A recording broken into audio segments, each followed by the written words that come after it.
Morning વિદ્યાર્થી મિત્રો, આપણે આગળના વિડીયોની અંદર ઓનલાઈન વિડીયોની અંદર ધોરણ 11 ગુજરાતી કાવ્ય કીધું એમ ઉગાડ્યો ચંદ્રહાસ એ જોઈ ગયા હતા.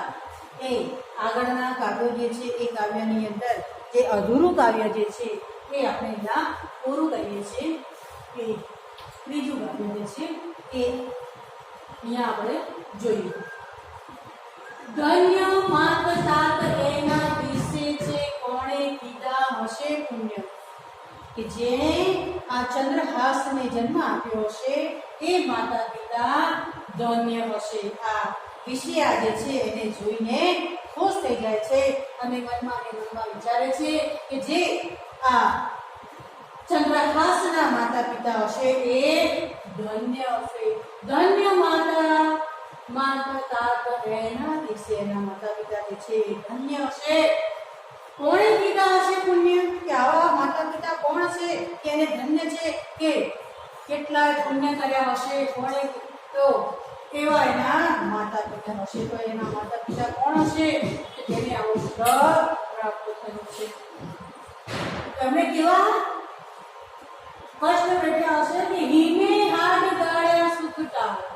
હિમ એટલે બરફ, કે પર્વત ઉપર જઈ તપ કર્યા હશે, કઠોર તપ કર્યા હશે, ત્યારે એ ઠંડી ગંદી બરફ દરેક વસ્તુને એ એમને તકલીફને સહન કરી હશે. હાડ ગાળવું એટલે પોતાનું શરીર જે છે એ ઓગાળી દેવું, કઠિન પરિસ્થિતિઓમાંથી અને શરીરને એ કઠિન બનાવવું.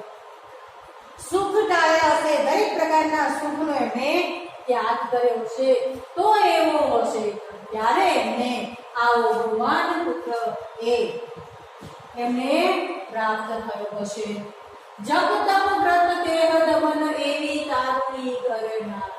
અને આ ચંદ્રહાસ જે છે એ ચંદ્રહાસની ઘરનાર કે એની પત્ની, કે જેની સાથે આ ચંદ્રહાસના લગ્ન થશે એવી નાર, એવી સ્ત્રી જે છે એ પણ કેવી હશે? અહીંયા તારુણી શબ્દ આપેલો છે. તારુણી એટલે સ્ત્રી.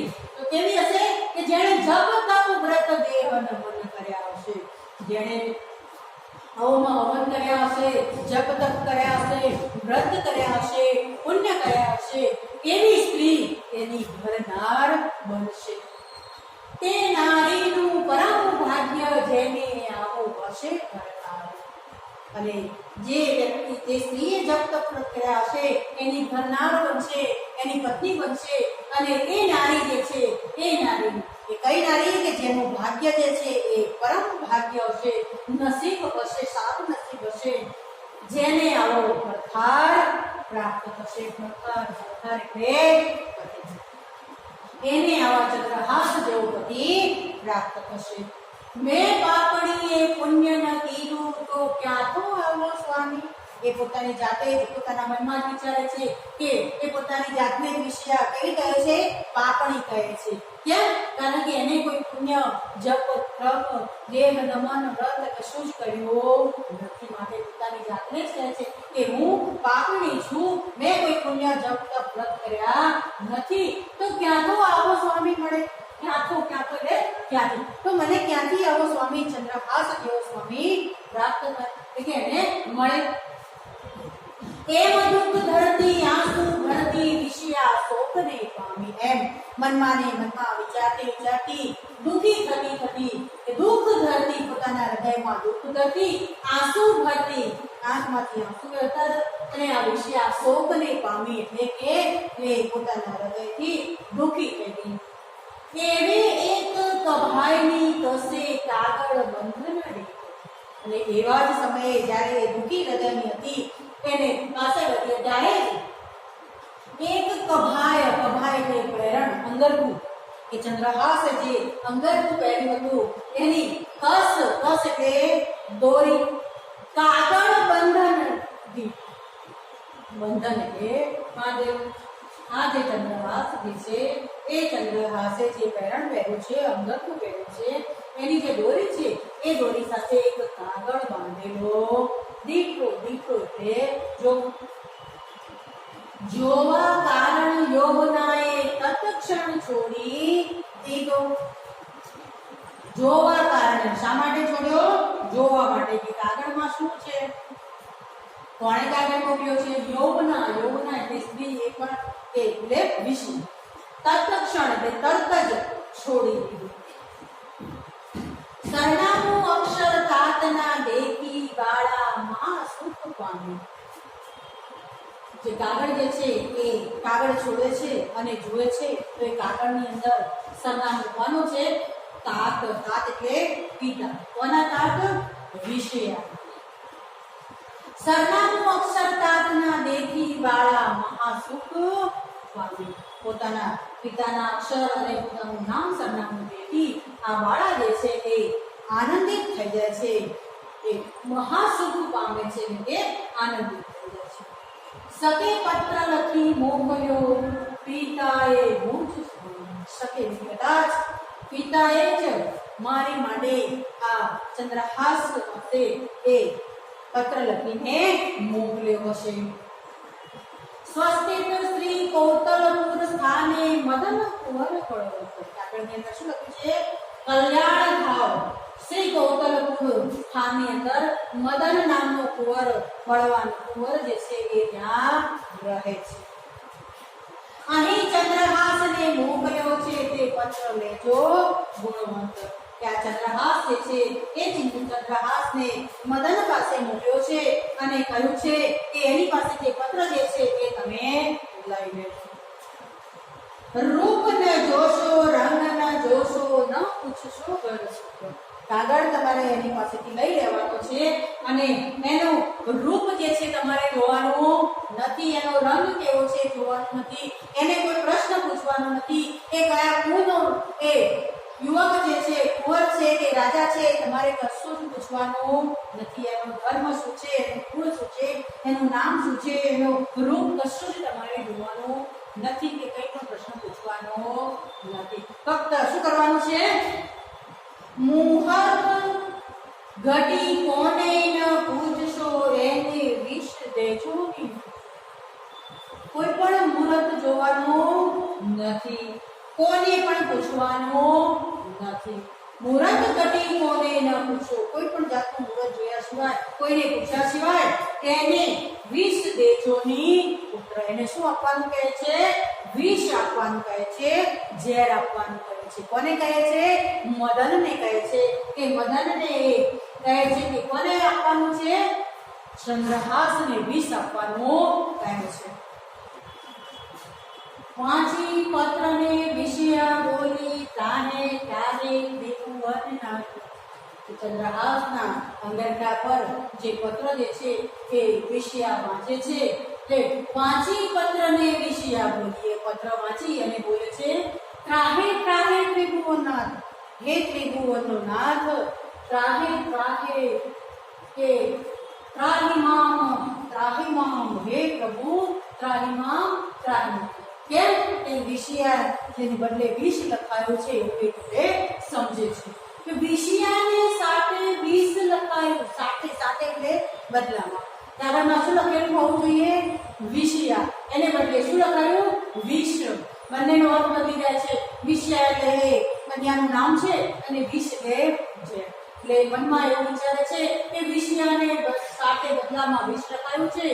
શું કાપ્યા જોઈએ હાથ? શું આવું કાર્ય કરતા એના હાથ એમના કાપ્યા નહીં હોય? પત્ર લેવું તો પાછો ફરી જાય, પરિણામ વિના વિઘ્ન થાય. હા, પત્ર વાંચીને વિષયા જે છે ગભરાઈ જાય છે. હવે વિચારે છે મનમાં કે એ જો પત્ર હું લઈ લઉં તો એ પાછો ફરી જાય, કારણ કે પત્ર આપવા માટે જ આવ્યો છે. અને જો પત્ર એનો હું લઈ લઉં તો એ મને પરણા વિના પાછો થઈ જાય તો વિઘ્ન ઊભું થાય. ચંદ્રહાસ જે છે એ ચંદ્રહાસ સાથે પોતે ભણી શકે નહીં. તો મનમાં ને મનમાં એ વિચારે છે અને એનો ઉપાય શોધે છે. શું કરે છે? અક્ષર એક વધારું એ મારે વિષની કરું વિષયા. શું કરે છે કે આ જે વિષ લખ્યું છે એમાં હું એક અક્ષર વધારી દઉં, વિષનું વિષયા કરી દઉં તો એ આ ચંદ્રહાસ જે છે ચંદ્રહાસ આમાંથી ઉભરી જાય અને પોતાના લગ્ન જે છે એ ચંદ્રહાસ સાથે થઈ શકે. એના માટે શું કરે છે? એક નેત્રનું કાજળ કાઢ્યું, બીજા નેત્રનું નેત્ર એટલે આંખ.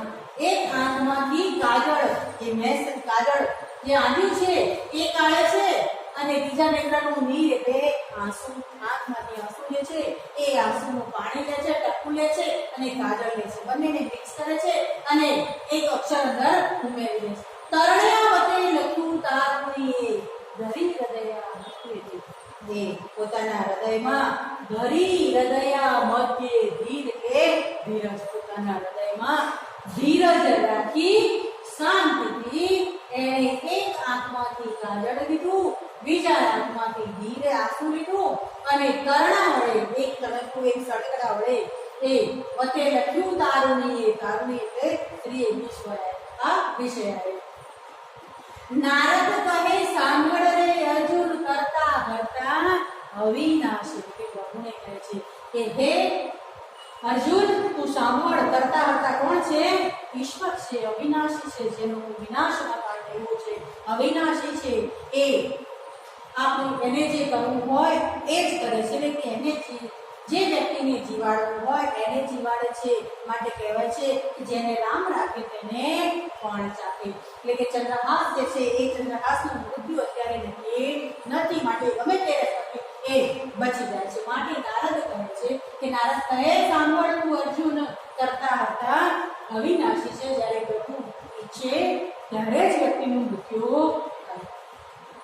વિષ પીડી વિષયા કરી એમ ઉગાડ્યો ચંદ્રહાસ. ચંદ્રહાસ કેવી રીતે ઉગાડ્યો?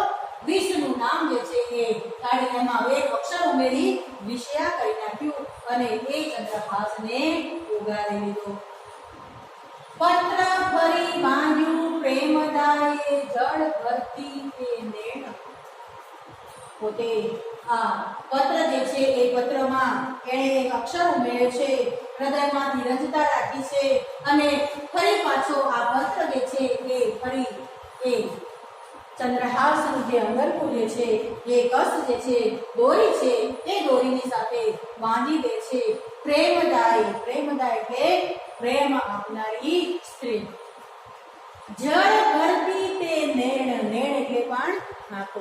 આંખોમાં આંસુ વહી રહ્યા છે અને એ આ જળ એટલે પાણી, વરસાદનું પાણી, આંસુનું પાણી. એ નેણ જે છે એ નેણમાં પાણી જે છે ભરતી આ પ્રેમદાય ફરી આ પત્ર એ અંગરખાની કસ જે છે એમાં બાંધી દીધું.